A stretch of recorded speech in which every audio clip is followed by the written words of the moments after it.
लेकिन महात्मा उनको तो बाद में प्रणाम कर लूंगा। पहले जो नई माता जी आई है उनको पानी पिलावा स्वामी।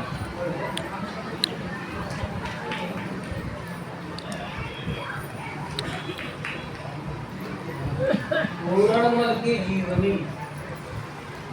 पूरणमल, गोपीचंद, भर्तृहरि ये सब राजा थे। पूरणमल के पिता राजा साहब ने दूसरा विवाह कर दिया। एक तो माई थी। पूरणमल काशी से पढ़ाई पूरी करके पहुंचा तो सोचा पहले अपनी माँ को प्रणाम कर लो, लेकिन माँ तो माँ है, उन्हें तो बाद में प्रणाम कर लूंगा। पहले जो नई माता जी आई हैं उन्हें प्रणाम करो।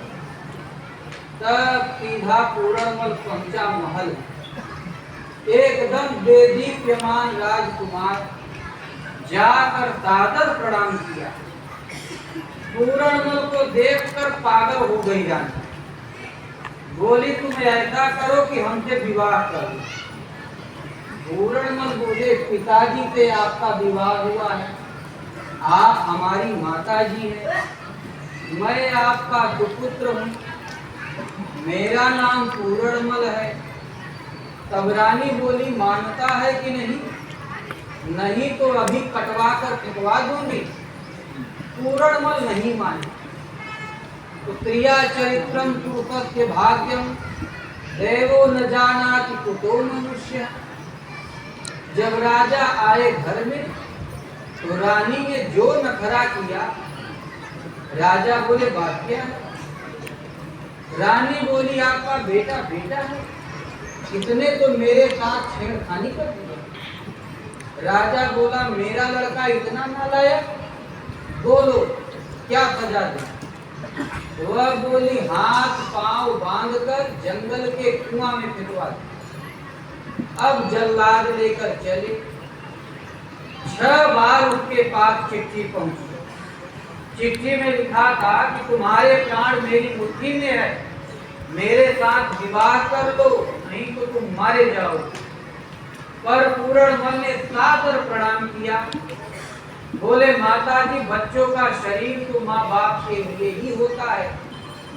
जब जल्लाद बांध कर ले जा रहे थे सिपाही, सेनापति समझ गए यह कलमुही रानी पीछे पड़ी। तब जो मारने वाला था एक ही था और कोई नहीं था पास। वह बोला युवराज आपको हम नहीं मार सकते, भले ही हमें फांसी ही हो जाए, लेकिन आज्ञा का पालन तो करना पड़ेगा।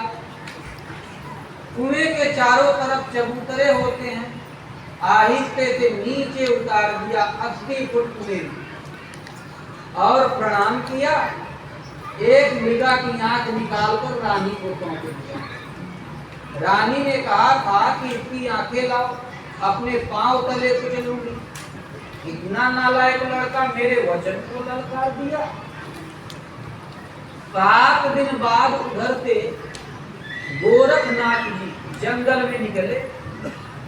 गोरखनाथ जी अपने शिष्यों से बोले कुएं से आवाज आ रही है, बाहर निकालो। बाहर निकलवाए। गोरखनाथ बोले भक्त तुम कौन हो?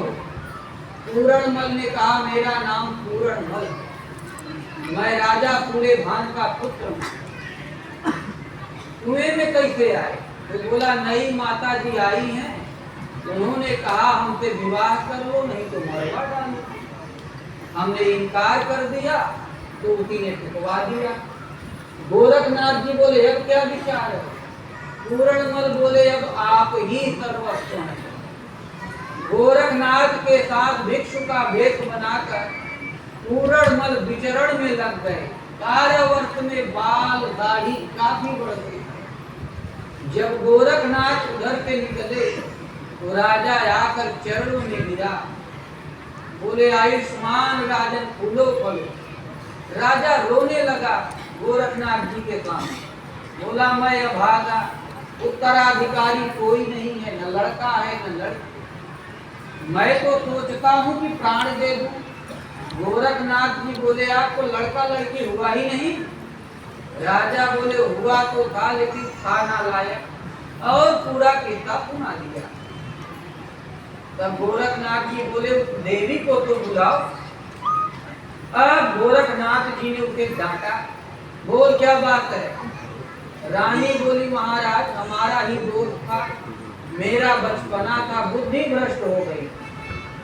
राजा को पता चला, बोले पेड़ में लटकाकर याद लगा तो इतना बड़ा धोखा।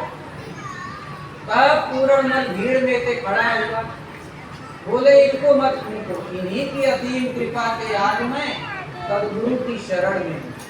गोरखनाथ जी वही पूर्णमल 12 वर्ष में लौटकर उधर से निकले तो सिंहासन खाली पड़ा था, फिर भी नहीं बैठे। राजा बोले नाक हो जाएगा। पूर्णमल बोले जब मैं मर ही गया तो नाक तो हो ही गया, हमारे लिए तो नाक हो ही गया। फिर लौट कर नहीं गए। इसलिए व्यक्ति को अपने उत्तम चरित्र का कभी त्याग नहीं करना चाहिए। उसे टेक का पक्का होना चाहिए। उत्तम चरित्र के द्वारा ही व्यक्ति का भविष्य भी उज्जवल होता है। उत्तम चरित्र के द्वारा बड़े बड़े महापुरुषों का जीवन चरित्र आज भी संसार में बन रही है।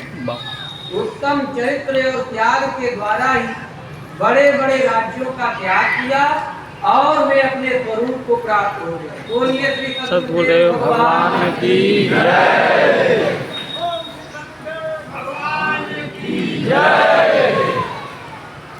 एक दद्दा थे, उनको बनत ने